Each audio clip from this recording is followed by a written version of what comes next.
they all point to the same experience, which is not ultimately negative. It just seems negative when you are in it, but it is part of a larger purpose.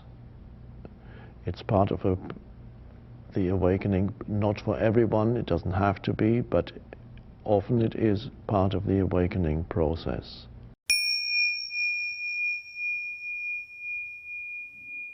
The dark night of the soul is a term it goes back a long time. Maybe goes back to the Spanish mystic Saint John of the Cross. I'm not sure if it does, but it goes back a long time. It describes something, well, the questioner seems to imply that he or she is going through something like this at the moment.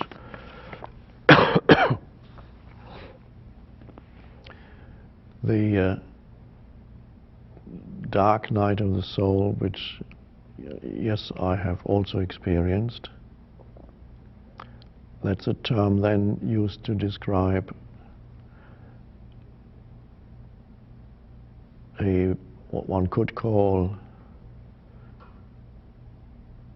a collapse of a perceived meaning in life. An eruption into your life of a deep sense of meaninglessness.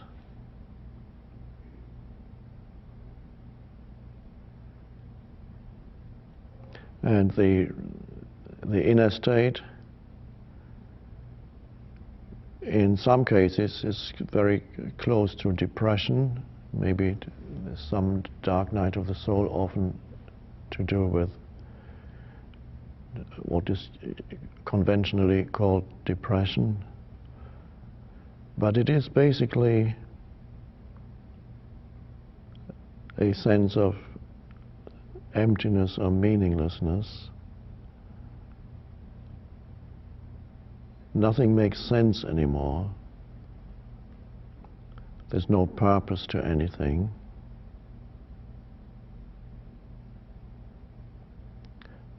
And sometimes it's triggered by some external event, some disasters perhaps on an external level, external rather than within. The death of someone close to you could trigger it, especially premature death. For example, if your child dies, or you had built up your life and given it meaning, and the meaning that you had given your life, this is what my life is about, your activities, your achievements, where you're going, what is considered important, and the meaning that you had given your life for some reason collapses.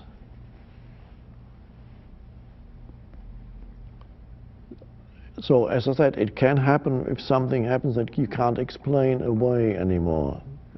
Some disaster which seems to invalidate the meaning that your life had before.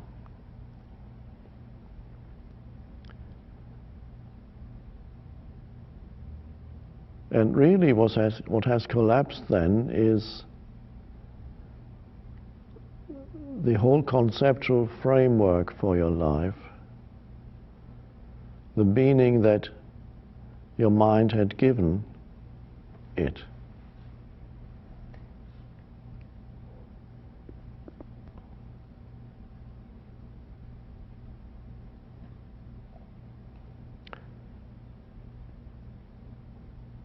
And so that results in a sense of darkness, a dark place.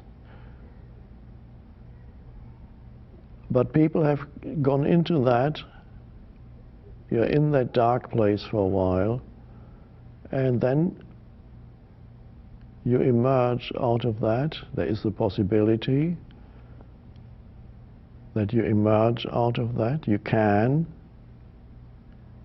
emerge out of that into a transformed state of consciousness, where life has meaning again, but it is no longer a conceptual meaning that you could necessarily explain. It is often from the dark night of the soul, not necessarily, but quite often it's from there that people awaken out of their conceptual sense of reality, which has collapsed. They awaken into something deeper, which is no longer based on concepts in your mind.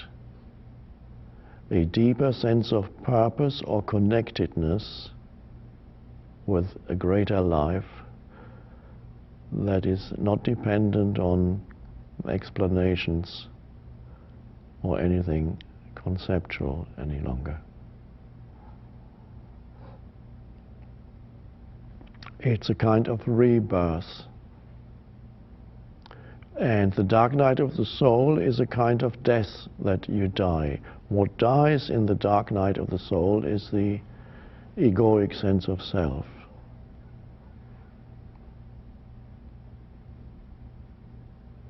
And of course, yes, death is always painful.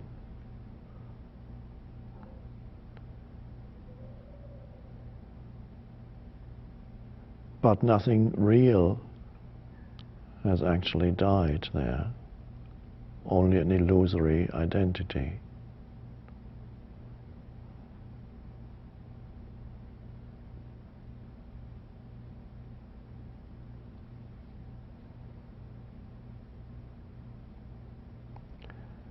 Now, it is probably the case that some people who have gone through this transformation, they have been through the dark night of the soul, and they discovered that out of that a new self emerged that was a non-conceptual self, but a deeper being, the awakened consciousness. And they somehow, looking back, they realized that they had to go through that. Not everybody does, of course, have to go through that, but some people do.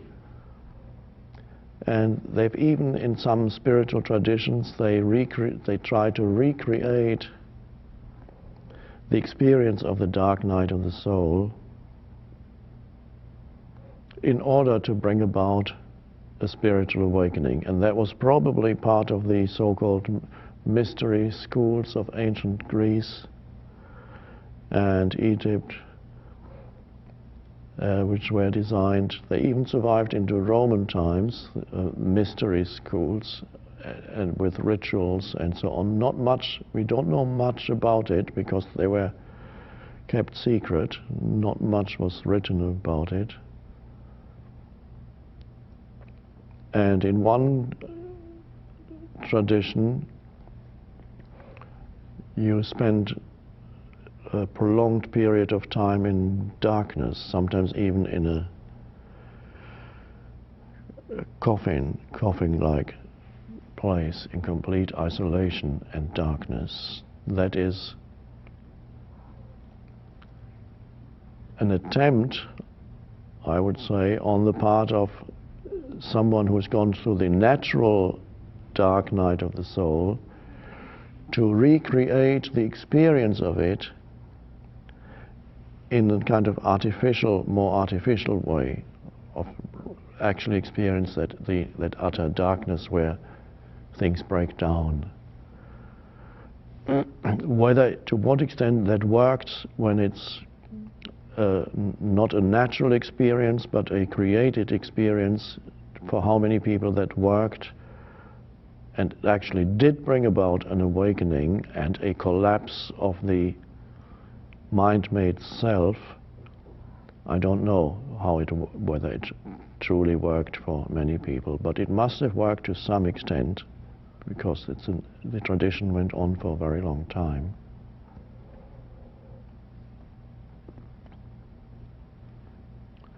There are in other forms in mythological forms also, they speak of similar things, sometimes described as the night journey in mythological tradition, or also the descent to the underworld. They all point to the same experience, which is not ultimately negative. It just seems negative when you are in it, but it is part of a larger purpose. It's part of the awakening, not for everyone, it doesn't have to be, but often it is part of the awakening process. The death of the old self, the birth of the true self. So once you know that, if it should come, or if you should even be in the middle of it now, you can just, the more you surrender, the more quickly you go through it. Surrender means don't judge it anymore. You accept whatever it is that's your experience at this moment.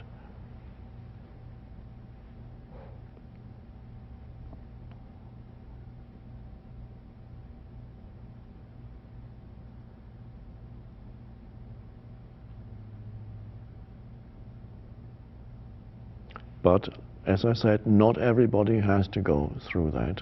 For many people, the awakening process starts and begins without that.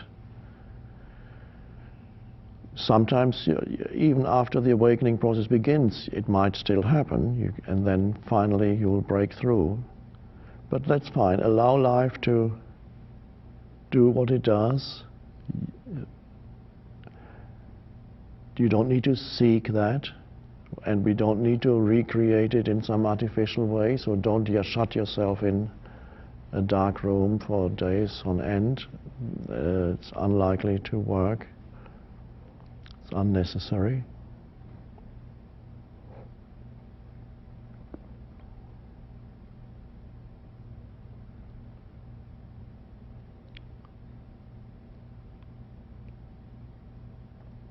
The first lesson in the Course in Miracles says, nothing I see in this room means anything. And you're supposed to look around the room at whatever you happen to be looking at. You say, that doesn't mean anything, that doesn't mean anything, this table doesn't mean anything, this hand doesn't mean anything. What's the purpose of a lesson like that? Well, that's a little bit like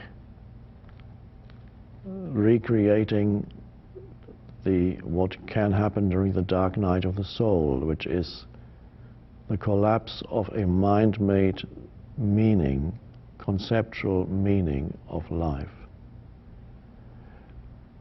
Believing that you understand what's it all about.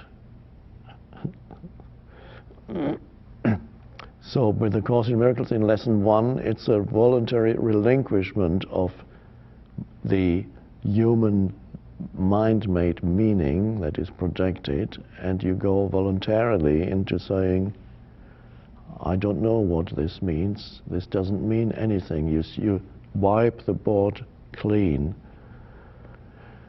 In the dark night of the soul, it collapses. And in some spiritual traditions, then you can actually, you're encouraged to relinquish your conceptual reality. And so you're then meant to arrive at a place of conceptual, one could say, meaninglessness, or one could say a state of ignorance, where you don't, things lose the meaning that you had given them, which was all conditioned and cultural and so on. And you can then look upon the world without imposing a mind-made framework of meaning.